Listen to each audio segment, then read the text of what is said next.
Welcome to the Champs App podcast, where we help players and parents demystify the world of minor hockey development and recruiting for both girls and boys. On today's episode, I talk with Kelly Nash, head coach of the Long Island University women's hockey program. We discuss her growing up playing roller hockey in California and transitioning into ice hockey at a later age. She also talks about scoring the overtime winning goal for Wisconsin in the WCHA championship game. Kelly then goes into detail about the Sharks program, including her thoughts and advice about the upcoming summer recruiting season. Before we get to today's amazing episode, I wanted to talk to you about the app part of Champs App. Did you know that there are over 30 NCAA coaches with Champs App profiles that you can connect with directly? These include coaches from every D1 conference. Champs App lets you create a free, beautiful online hockey resume to share with coaches, teams, and players. Your profile includes all the information coaches want to know to help decide if you are a player they want to keep on their recruiting radar. When you connect with coaches, they will receive automatic updates when you change your profile, add game or video, or alert them to upcoming games on your schedule. Just go to champs.app and click the sign up button to start your profile. You can check out the full list of the NCAA coaches using Champs App by clicking on the links in the show notes. I'm very excited to have on the Champs App podcast, Kelly Nash, who is the head coach with the Long Island University Sharks women's hockey program. Originally from Bonita, California, just outside San Diego, Kelly played college hockey at Wisconsin, winning 2 national titles. She then went on to play professional hockey in Europe before returning to the U.S. to coach at Vermont and Princeton. And while at Princeton, Kelly returned to the ice as a player with the Metropolitan Riveters for 3 seasons. Before taking the job at LIU, she coached girls hockey in New Jersey and then went behind the bench as an associate coach with the Riveters. Last June, she was named the second women's head coach at Long Island University. And in her first year, the Sharks won the New Hawk Conference and made their first appearance in the NCAA tournament. Welcome to the podcast, Kelly. Awesome. Thanks for having me, Ray. So why don't we start out like we do all of our guests, talking a little bit about your hockey history and how you started playing hockey in California. And particularly, I believe you started playing roller hockey and didn't really play ice hockey until about 12 years old. Yes. Wow, you're really good with all the facts so far. But yes, born and raised Bonita, California, lived there up until I was 18 and went off to school and played at the University of Wisconsin. But you are definitely right in that I started on rollerblades. My brother and I had been trying different sports, I feel like, at a young age. And I kind of kept following what sports he was trying out, and he took up roller hockey. So I decided to take on roller hockey, and we both fell in love with it, and played, throughout middle school, high school. And that actually is how, segued into playing ice hockey. I was playing boys roller hockey for the most part, and all the boys I was playing with played on the same ice hockey team. And so, I kind of transitioned over to ice and played a season with them before hearing about I want to say local girls ice hockey program, even though it was in Huntington Beach, California, which is a little ways away from About an hour and a half Bonita. away, if I remember correctly. About an hour and a half to Yeah. 2 hours, yeah. Actually, you're in the southern part of San Diego, so it's actually even further with traffic. Yeah, so it's probably 2.5 hours, yeah. Very, very, yeah. I mean, it could really range from an hour and a half to, 2.5 or so. I'm very south. I'm about 10 minutes from the border of Tijuana, so very south. Gotcha. So a couple of questions related to this. So first of all, just how did you become so good at hockey, considering you didn't start getting on the actual ice until 12? Like, what was it that made you so skilled? I'm assuming, you're a really good skater and, for a rollerblader and that you were really good hands and shooting. But how did you get to that level of efficiency in your game? Yeah, well, thank you for the compliments. Roller hockey, I feel like really developed my skill set. I would say, my stick skills, stick handling, passing, shooting, were kind of strengths of mine. I think, I would say, the weakness of mine was the skating piece of it, which obviously still ended up being fine enough. But I think the transition from being on rollerblades since the age of 7 and not getting on the ice until the age of 12 was something I really had to focus on, not just before college, but even at college, paid a lot of attention to it and focused there. But, I had some really great coaches when I first started out playing roller hockey that I think really helped me to understand the game itself. And so I normally talk a lot about my ice hockey career and playing for the Cal Selects and Wisconsin and this and that, but definitely roller hockey and some of the coaches I had really made, I think, that first initial impact on me. Gotcha. And so for other players who, may or may not have started just on inline skating, but who need to work on their ice skating, what were the areas that you needed to work on, and what recommendations do you have for players like that who feel like skating is their key development area? Yeah, I got a skating coach actually when I was probably 13 or 14. And she was actually a figure skating coach, and I just really needed to focus on my stride and set aside specific ice time just for focusing on my skating technique and everything. And so I think it's probably, I mean, it's different for everybody what you need to focus on. I think for me, having played roller hockey and I think a lot more little strides, and then transitioning to ice, I think I really needed to figure out how to lengthen it and get more power out of my stride. And so I worked with a specific skating coach for a couple years prior to going to college, where I still focused on it a lot pre and post season every year. Gotcha. Gotcha. So it was an ongoing kind of effort. Yeah. All right. So before we get into how you got recruited to Wisconsin and kind of that process of the college recruiting process, are you familiar with Jason Robertson of the Dallas Stars? Yes, So he's one of definitely. the best natural goal scorers in the league. He's also from Southern California, and you also have something else in common. You want to talk about that for a moment? Yes, we're both of Filipino heritage. Great. And maybe just talk about how kind of your background has helped you in your career and kind of getting you through your hockey development and off to college. Yeah, I mean, first of all, it's so great to have somebody like him at such a high level and everything. And honestly, such a fun player to watch in general. Would love to go see him for myself live one day, and wouldn't mind actually going to Dallas to watch a game. So that's on the bucket list. Yeah. I actually did an interview with NHL.com recently. Article came out last month. And it was kind of one of the first, I mean, this last year is kind of the first time that, I've even been asked about my Filipino background and just questions relative to that and, being interviewed and everything. And so it's been kind of new for me, I guess, to answer questions like this or talk much about it. And I think I'm just kind of starting off, this last year, just being more comfortable talking about it, Perfect. which is a really great feeling. That's awesome. I know, the NHL is celebrating, the Asian Pacific Islanders month and things like that. So just wanted to kind of introduce that to some of the folks who may not be familiar with your background or, even Jason Robertson for that matter. Yeah, So no, thank you. one of the things that actually that is different between you and Jason Robertson, at least from what I can tell from your elite prospects profile, is Jason had to leave California and move to Michigan and played on a couple of Detroit teams in order to kind of get to the next level. Talk about your transition from roller hockey to end up at Wisconsin and where you played hockey, your youth girls hockey, before you got to Wisconsin, because it is relatively speaking unusual for someone just to play in California and make it to like Wisconsin. Yeah, definitely. So I played for California Selects starting at the age of 13. And I played there throughout my high school career up until going to college. And it was such a fantastic program for developing its players and its teams. Part of, national championship winning teams there during the time playing there. And actually, it was great for me to get recruited from there and go play at Wisconsin. Another one of my teammates actually did as well. But truthfully, the majority of the players that came from that program played Division 1 or Division 3. And so, it wasn't just like a small number of, 1, 2, or 3 of us from the entire program. There was a lot of success that came out of players playing for the Cal Selects and going out and playing in college. Several, a couple went to Northeastern, Duluth, Manhattanville.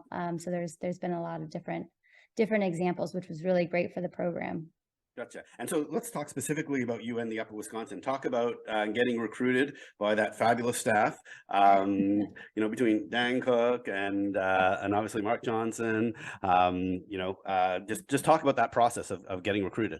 Yeah, no, I was just telling this story the other day, but Dan Cook is kind of somebody I feel like outside of my family that I've probably known the longest in my life. Um, he came out, it was him and a couple other schools that came out and ran some camps through our Cal Selects program since I was 13 years old. And so I've known him since then.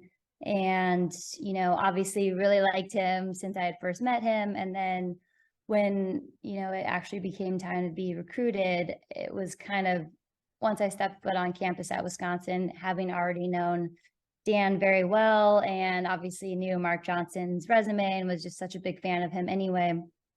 Once I stepped foot on campus, it was kind of a no-brainer that I wanted to go there if I had the opportunity to. And so once I was offered the spot there, when I could accept an offer, it was an easy one for me. Beautiful. And you played with some pretty good players there. Hillary Knight's still playing. A couple of previous guests on the podcast, Janelle Sergey and Carl Pentamone were teammates, and obviously Brianna Decker. So, and two times, as I mentioned earlier, two-time national champ. But I do want to focus just on one specific game, 2011. You know which one I'm going to go with. Wow, you've done your research. You played Minnesota. You were down 2 goals going into the third period. Somehow you guys came back, pushed it to overtime. Maybe you just want to talk about how you scored that overtime goal in the WCHA championship in 2011. Yeah, I mean, that entire the game tournament, the end of that season is very, very special to me, and I'm sure very special to most of my teammates as well.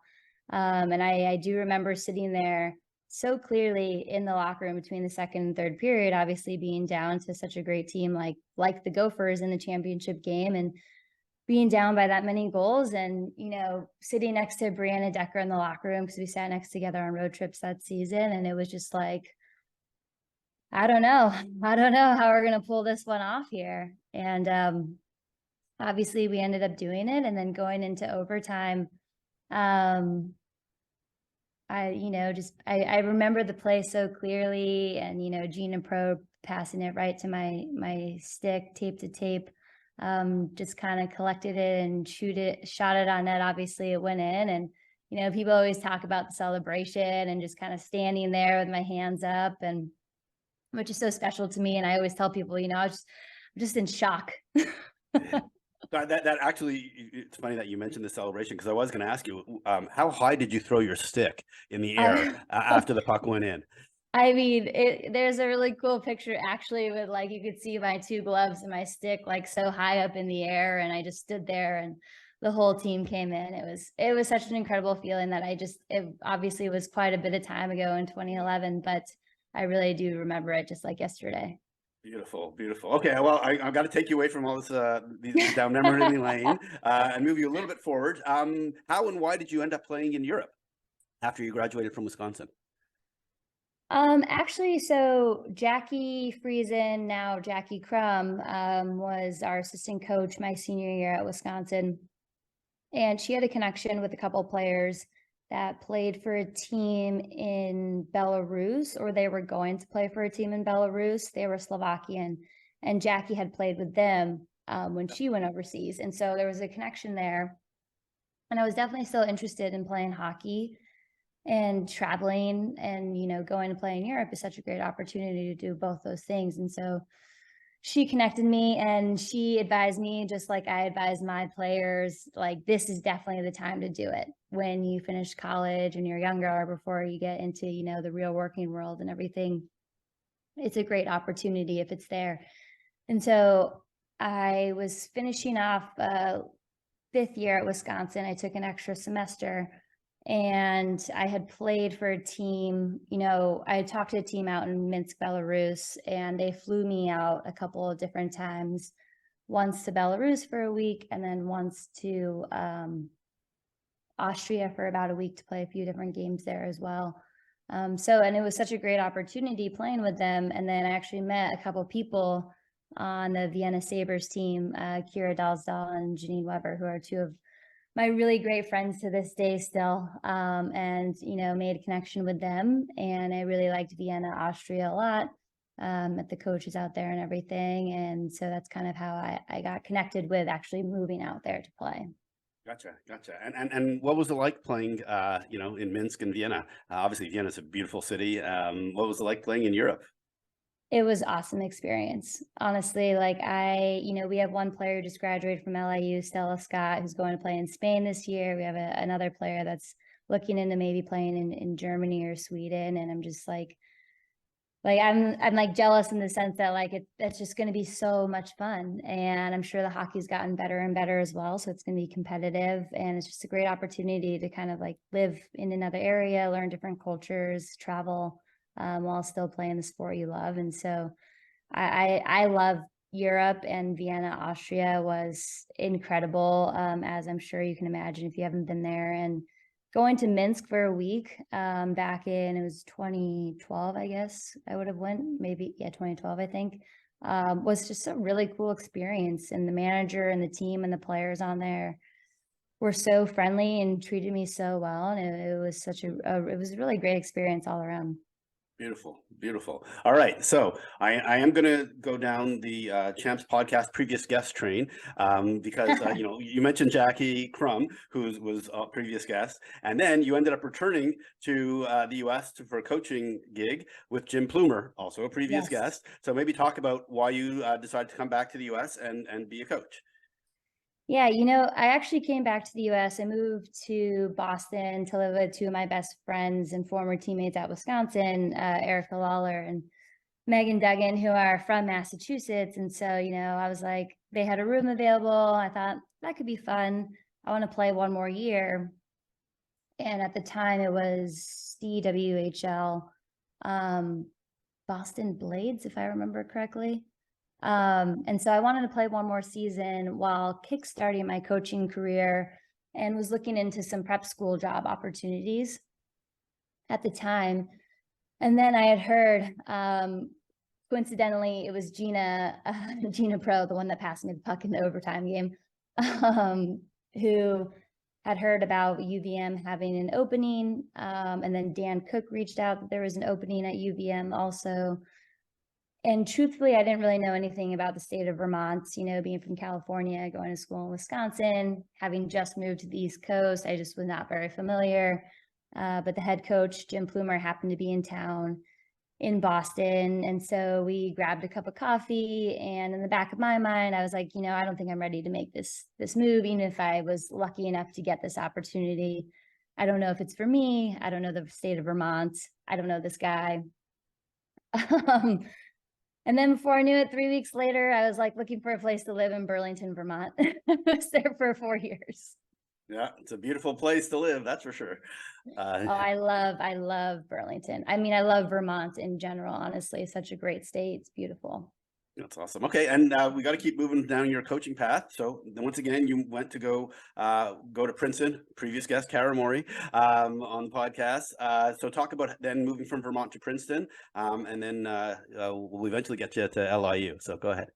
Yeah, I always say that how grateful I am for the places that coaching has taken me, and living in places like Burlington, Vermont, and then Princeton, New Jersey, another beautiful little town. But yeah, I was looking for a change during that time after Vermont, and I had talked to Kara. I think she was going into her first year as head coach of the program, and then Ashley Kilstein was the assistant coach there, both who I knew pretty well. And it was very appealing to me. Obviously, Princeton in general is an appealing university to be at. Let alone, the success they've had as a hockey team at that time, and, really creating it into kind of an NCAA tournament program. And I felt strongly that was going to continue in that direction. And, I was excited about being on a full female coaching staff as well, and hadn't really experienced that before, having, worked for a gym, male head coach, obviously been coached by Mark Johnson. And so I was really excited for that change. And so it really kind of drew me over to making that change to Princeton. And the way I understand it, Kara said, "Hey, if you want to play pro hockey while you're coaching, whatever you want to do in your free time, that's up to you." And so you laced up the skates again for the Riveters. Is that correct? Yeah, I did. And that was not my intention. When I took the Princeton job, I moved to Princeton and was coaching, and it was already, the fall, and a few of my friends who were living like Brooklyn, Manhattan, they were all playing, and it was not necessarily appealing to me, or I had thought that it wasn't appealing to me to be playing at the same time as coaching. But then they're like, well, just come out for a skate or a practice. And I was like, okay, I love to play hockey for a great workout still.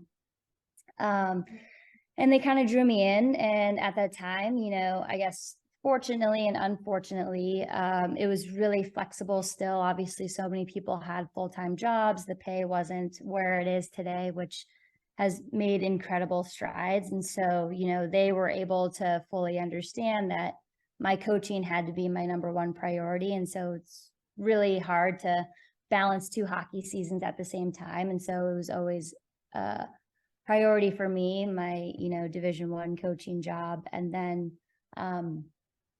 playing. And so what happened was I actually was making a lot of practices and unavailable for games. Okay. And but the Riveters were very flexible for the seasons that I was doing both, and it was a great experience. And once took me a little while to get my legs back, I will say, after not having played for that many years. But it was such a great experience, and met so many of my friends here today still. I obviously still live in New York, and so I met a lot of close friends that are still my friends today, and still try to go out and play hockey. I'll talk about Brooklyn Bladers later on in the podcast. Perfect. All right. So right before we get to Long Island, I got one last question. We had Reagan Carey, who's the commissioner of the PHF net, on the podcast in our last episode. I was just wondering, now that you see the salary cap has gone up tremendously since you played, I was wondering what your impressions are with how things are, and maybe you left too early Yeah, no, no, to no. become a coach. I don't think I left too early. I always say, and I love playing hockey still to this day, but for fun, for a great workout. And I just have the passion for coaching that I had when I was a player for playing. And so there's no oh, I wish I was still.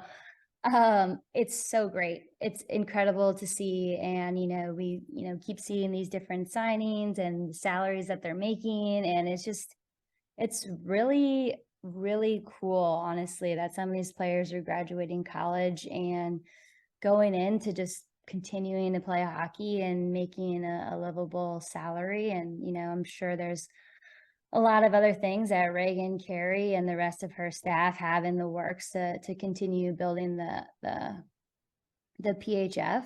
And it sounds like, they've obviously done such a great job, and they all came to speak at our coaches convention at the end of April and gave a really great presentation and information around the PHF. So a lot of hype, and rightfully so, it sounds like. Yes. And for folks who haven't listened to it, please listen to that episode as the opportunity for, Yeah. youth players today in several years when you graduate. She talks about what it takes to get there. So, all right, so let's move on to Long Island University. So on a previous episode, we had your predecessor on, and he talked about kind of the history of the program. So we're not going to go into that, but let's just get into how you ended up being the coach at LIU after being an assistant coach back with the Riveters. Yeah, and one of the things that I was actually doing in between NCAA coaching gigs was I was working for a company called League Apps, which is a tech company based out of Manhattan that has a software that manages youth sports registrations. So a lot of club hockey programs, all sports in general. And by the end of it, I was working on a team that was managing the partnership with the NHL that League Apps has. And so it was such a great space for me to be in. I was learning so much about kind of the tech industry and kind of learning new things and new skills while at the same time kind of in a familiar territory of hockey. And so that was actually my full-time job for 3 years before getting back into hockey full time. But once I became the associate head coach at Riveters, kind of just like revisited how passionate I was about coaching, and that I eventually wanted to get back into it full time, but I wasn't necessarily in a rush because I really loved my current job. And so I actually just kind of was, searching online here and there, checking out things, NCAA job board. And I just happened to see that the LIU head coach position was open. Nobody really, I didn't hear from anybody. I didn't have any like inside scoop when things were happening, or I just happened to see it and then I applied for it. Wow. I was truthfully on vacation. I had taken a few days off and was out of the country. And so I actually had some free time. I was just kind of like, on social media, and I ended up applying for it and emailed the athletic director. And then, it was like 2 weeks later that I was hired or offered the job and then hired. Wow, that's awesome. Well, kudos to them for their quick decision making. I know it was a little bit late, so to speak, because Right. I believe it was the end of June of last year that the announcement was made. So Right. maybe just talk about like just getting up to speed, because you're past the June 15th deadline. So maybe just talk about the team that you inherited, and then kind of what your focus was for the first year, and then I'll ask you some other kind of more technical questions. Yeah, I mean, there was a lot for me to get up to speed on, although I had 6 years of assistant coach experience in the NCAA, having taken 3 years off in between. There was a lot. 3 years off of coaching the NCAA, there was a lot to get caught up on, definitely recruiting wise, and just, kind of the ins and outs and functionality of an entire Division I collegiate program. My two first priorities, one was contacting every player on the roster, setting up phone calls with all of them, just, introducing myself, getting in touch with them, and making sure they wanted to, return to the team, because there was no staff in place for a few months. And so I wasn't really sure where all that stood. And then secondly was hiring an assistant coach. I knew I obviously wouldn't be able to do this job alone, and I really, really wanted somebody that was gonna grind it out with me, that I could trust, and that not only I respected, but that the team was gonna respect also. And so it was such an easy decision when I offered Nora McClain the job, and I had coached her with the Riveters the year before, and seeing how she was as a player, and just always, always, always team first mentality, while also giving her best to be the best player she could be. I knew was easily going to translate into being a great coach, which was very clear having coached with her this last year. Yeah, and you also have Sonia Shelley as your other assistant coach. So maybe you want to just talk about her as well. Yeah, so that happened a little bit later. Again, another player that I coached at the Riveters. So great connection there. And Sonia brings such great knowledge as a goaltender, and such a great goaltender herself. And it ended up working out. It took a little bit to figure out the logistics, and if she was going to be close enough to Long Island to be able to make the commutes and make it work, and obviously ended up working out. And so I was so thankful to have Nora and Sonia, who were so invested in the team and the success and every individual player's success. And, both of them went above and beyond what I would have thought for their first years as coaches in the NCAA. And, I always, say this to the team and everywhere else, but so much credit goes to them for the success that we had this last season. Yeah, so let's just talk about that. So for folks who don't know, the program only started in 2019. So this was just the fourth season. Wasn't even the fourth full season, because COVID came into play for the second season. And wondering how you just managed the roster. So I believe you had 30 players on the roster. Part of the learning curve of starting a new program is that you had a lot of players start the first year, and yet they stuck around still all the way till the fourth and fifth year. And so, but with still more incoming players almost every year. So how did you manage such a large roster? I guess the good part about that is, from a coach's perspective, is you're picking the best players that you have of the 30 for every game. But it's a big management issue of trying to please everybody with ice time and getting in games. Yeah, I mean, it's definitely challenging, and I won't, I'm not going to sit here and say that it was easy or anything, but I think, we said this at the beginning, but communication was going to be key for us, not just at the beginning, but throughout the course of the season. And so we had a lot of individual meetings. We would have meetings with players before, lineup decisions and announcements were made. And it wasn't just in September, October, but we continued that through January, February, March. And although some players played less than others, and of course, the players that played less, of course, would want to play more. They were very appreciative of the communication and respectful of the decisions that were made. And at the beginning of the season, we had communicated because Nora and I and Sonia, we hadn't seen any of the players play before or the team. And so we wanted to make sure that we gave everybody not only opportunities in practice, obviously, we're all practicing together on a daily basis, but we wanted to make sure everybody had opportunities in games as well. Again, because, we could see statistics from years before and things like that, but we wanted to make sure that people had opportunities in games as well. But definitely, it's definitely a challenging piece that I know, whether you have 30, whether you have 9 healthy scratches or 1 healthy scratch, it's always a difficult part of the job. Gotcha, gotcha. I'm going to shift gears just a little bit. I'm sure you're familiar with Sacred Heart University and their new facilities, and their beautiful new rink. And I have been to the Northwell Health Ice Center and visited it. I'm just wondering if there are any plans for like a new facility, just like Sacred Heart for Long Island University. I wouldn't lie to you, Ray. I actually don't know. I was waiting, for a little bit, maybe another year or 2 under my belt before I start asking those questions. But there has been some ideas tossed out. There's a lot of space. I don't know if you've been to LIU Post, but there's a lot of space to work with there. And so there's been some ideas tossed out. But I do think, we're going to be at Northwell for quite some time. We just had our locker room built there, so it's definitely our home base, and our offices are being built there. The men's locker room is being built there this summer, and so we definitely plan to be there for a little bit. Okay, gotcha. I gotcha. So no plans have been approved, and you haven't started digging a new facility. Okay, I gotcha. All right. So, I mentioned earlier that you guys made it to the.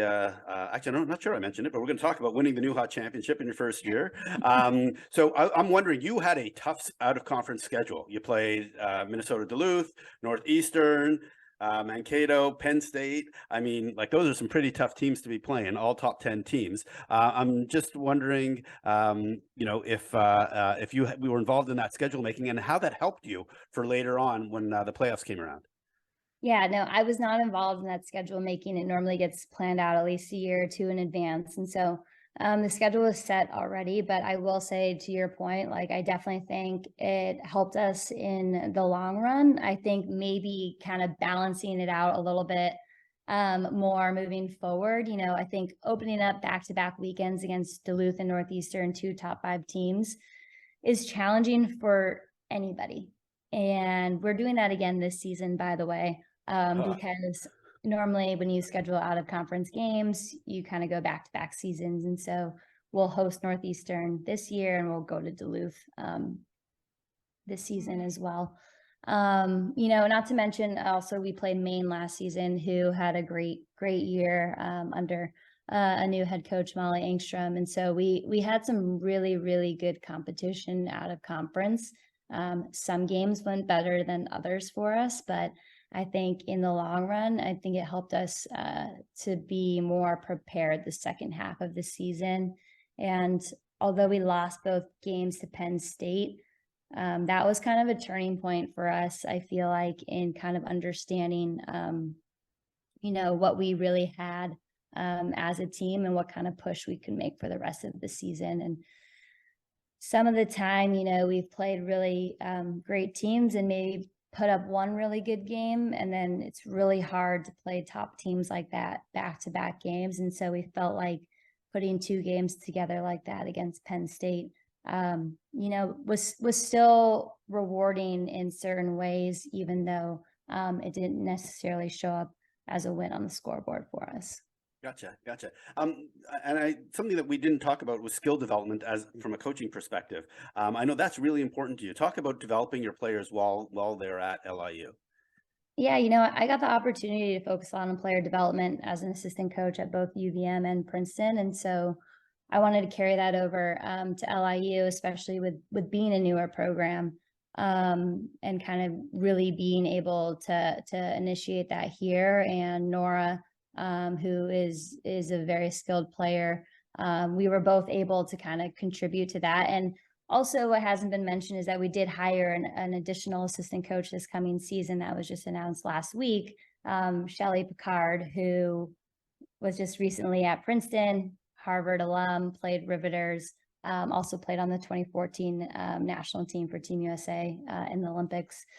And so I think skill development is going to continue to really be an emphasis for us here. And, how we do it, which I think a lot of other schools do it as well now, is really setting aside some additional ice time to just focus on specific skills for each player, because everybody always has something different that they really need to focus on.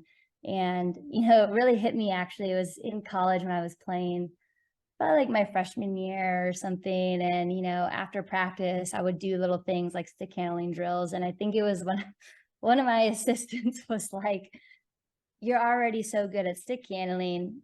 Maybe you should use the extra ice time to focus on things, some of your weaknesses like skating."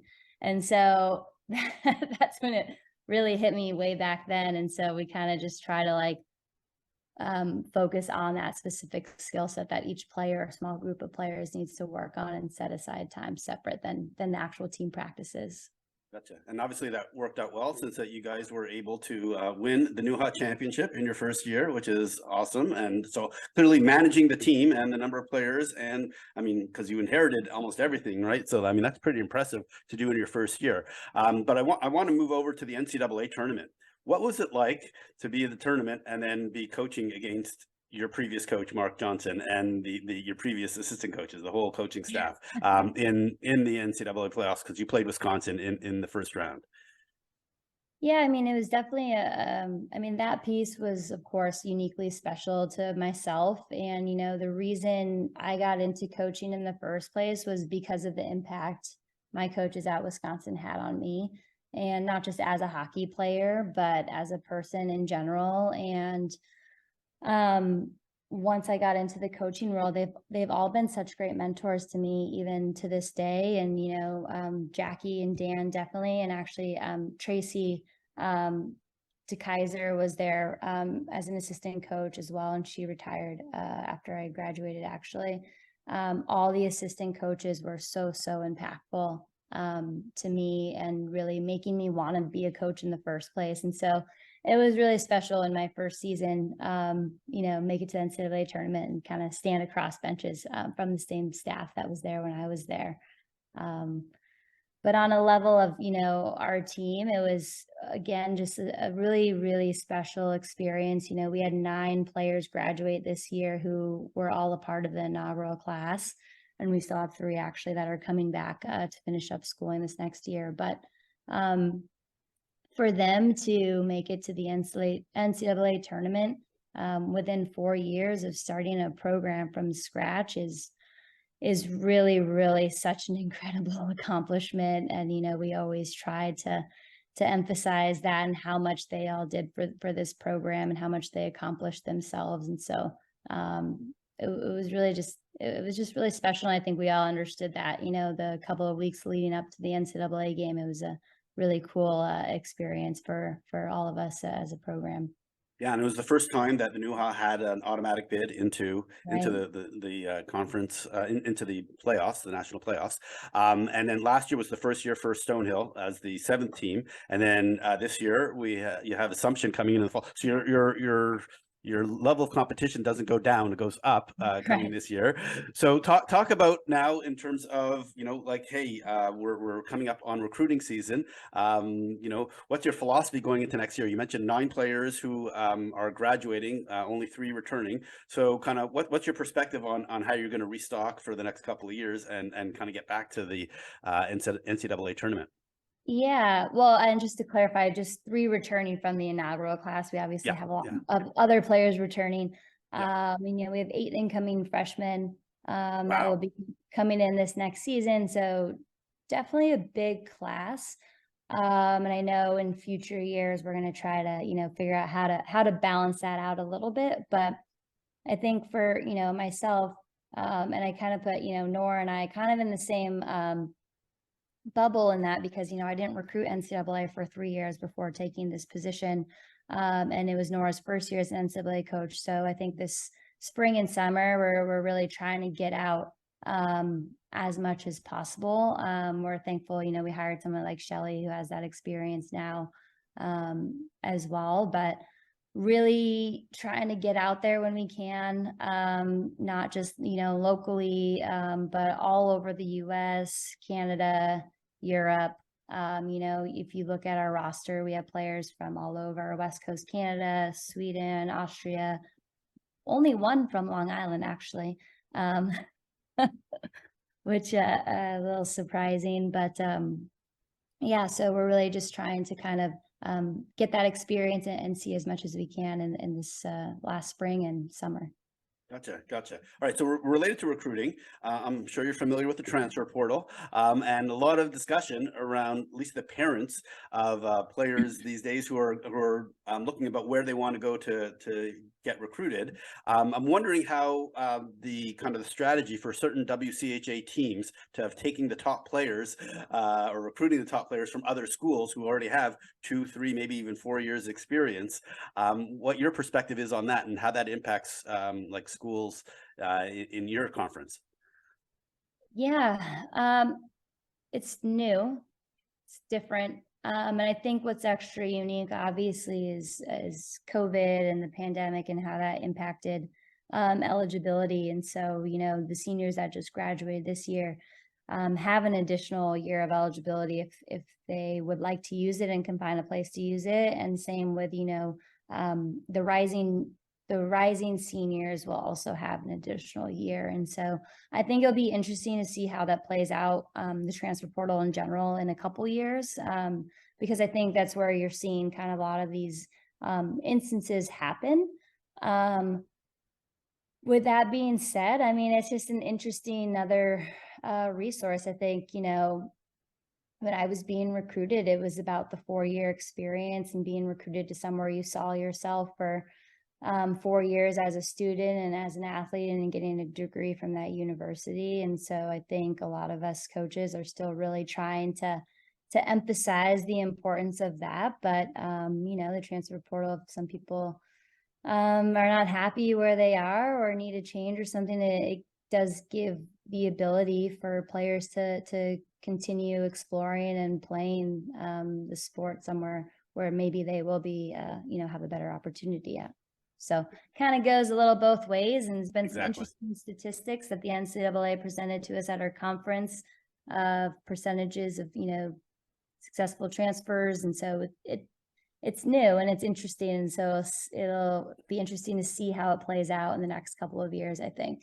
Yeah, I have a lot more questions I could ask you on this topic because, but you really have, at least your team doesn't appear to have been really impacted by it. You're not losing your best players to other teams, so Yeah, I it's a have a little lot bit of different for questions them. on this topic too.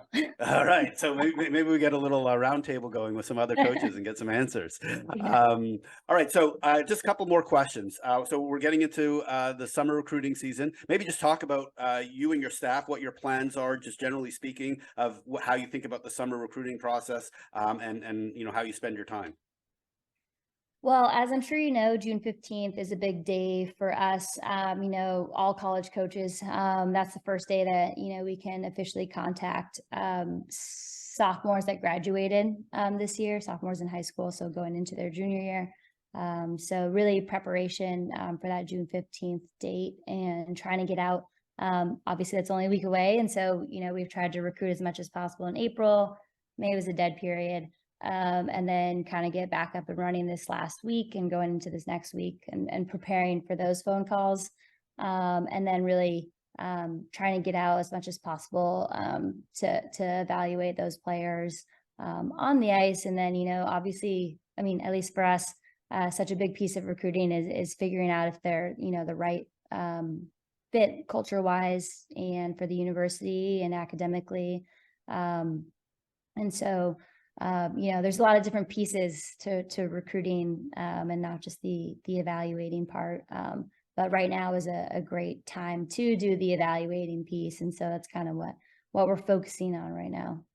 So I know a question that a lot of parents have, which is on June 15th, roughly speaking, how many offers are you making versus how many are you, hey, we're really interested. We want to know if you're interested in us because we're kind of interested in you. But we're going to keep on having a conversation over the next several months. Like how many are like, here you go, like we want you now versus, hey, we're interested, but like, let's date a little bit. Well, Ray, I've never done it before.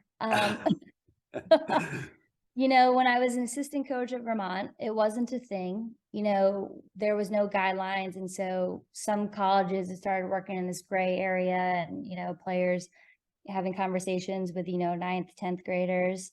And then when you're at an Ivy League, I was at Princeton and it was same kind of rules. And so now that I'm back in it and the NCAA rules have changed, which I think is great. It's kind of our first go around here now and figuring that piece out. But I think it gives us an opportunity to really get to know the players with these phone calls and, getting to speak with them. Also, at an age where you can have some back and forth conversation, I think, and everything.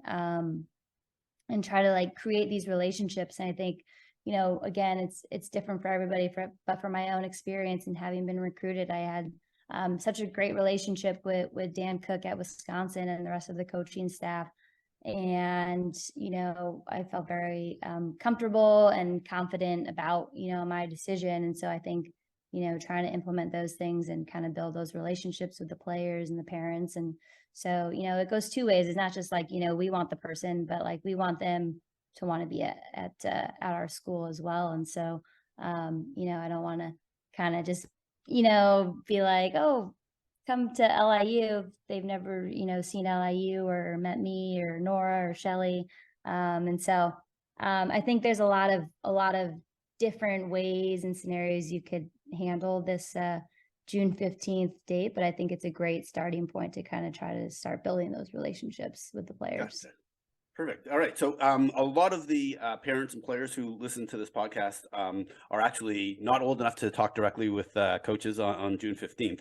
And so they're figuring out what to do this summer. What advice do you have for those parents? Because they're the ones who are going to control, the travel dollars of going to different events. What advice do you have those parents and players in terms of the summer recruiting showcase process beyond just going to the national camps if they were to make that? Right. I think really just doing research and figuring out where the best resources are. I think a lot of us coaches will emphasize, you don't have to do every single showcase that exists in the summer because there are so many now. And there are so many that college scouts are at, and we split up and go to different ones. If there's 3 in one weekend, I can only be at one. And so making sure they're choosing a place where they feel like they're actually, getting some good development is very, very crucial. And I think that goes hand in hand with just, the program and team that they're playing with all season long, because again, there's always showcases. They're everywhere. And I think the development of the player themselves is definitely probably one of the most important pieces. And again, if it is a player or a parent that's not of age right now, that's listening to this, that's recruitable, they're probably at an age where they could still be playing other sports and doing other things also. And so I think emphasizing that piece of it also during, their spring and summer, I think is really valuable. I personally played other sports all throughout high school, and I know a lot of my former teammates, and I know a lot of friends that, still will play other sports and everything too. And so I think that's definitely an important piece to it all. Perfect. All right, so we got to wrap this up. If folks were interested in learning more about LIU, what's the best way to learn more about the program and maybe even letting you know that they might be interested in Long Island University and becoming a Shark? Yeah, I mean, definitely just check out our women's ice hockey website. Lots of information on there, recruiting questionnaire, our email addresses. And then I will say we are having our first ever camp in August out in Northwell Health Ice Arena. So August 15th through 17th for kids under the high school age, I believe. So we're still putting that together, but it'll be a 3-day camp, 2 on ice sessions a day. Our full coaching staff will be running it with some current players as well. Beautiful. I will add that to our girls event list that we have, which is our most popular page on our website. So I'll definitely Oh, get that added awesome. All in. right. Yeah. And I forgot to ask you one more really important question. Do you ever get mixed up with the other Kelly Nash who works at the NHL Network? Every once in a while, I'm not gonna lie, that has happened when they haven't actually like physically seen us. I don't know how the number mix-ups has happened, but I've definitely gotten communication with them thinking I was the Kelly Nash of the NHL, which is really hilarious. But I've never met her. But maybe one day we'll cross paths.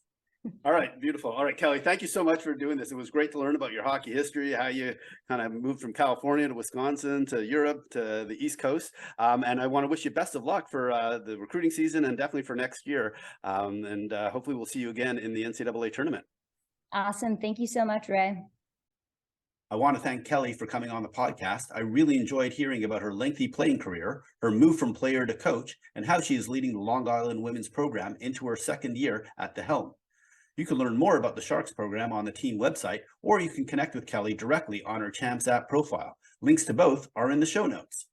Thanks for listening to today's episode. Before you go, I wanted to share more about the app in Champs app.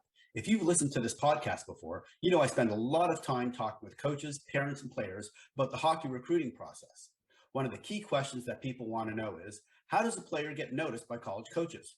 While there are many ways to be discovered, the easiest way to get on a college's radar is to send a coach an email and provide them all the information they need to assess if you are a player worth keeping their eyes on. That's where the app part of Champs app comes in. Champs app was designed based on all the conversations and feedback we received about the recruiting process, and we've built a tool to help players and coaches connect with a ton of the information they want to know. It all starts with creating a free, beautiful Champs app profile. After that, there's some pretty magical things that can happen to help make the recruiting process a little less overwhelming. Your Champs app profile includes all the basic academic, personal, and athletic information coaches want to know.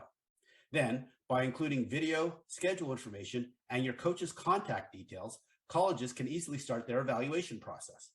You just copy and paste your personalized link and send it to coaches so they can see your public player profile without even having to log in or create a Champs app account. Or you can connect directly with coaches on Champs app. More and more coaches are creating their own Champs app profiles and connecting with players themselves every day. Now coaches can have all the information they need to assess where you might fit in their recruiting plans.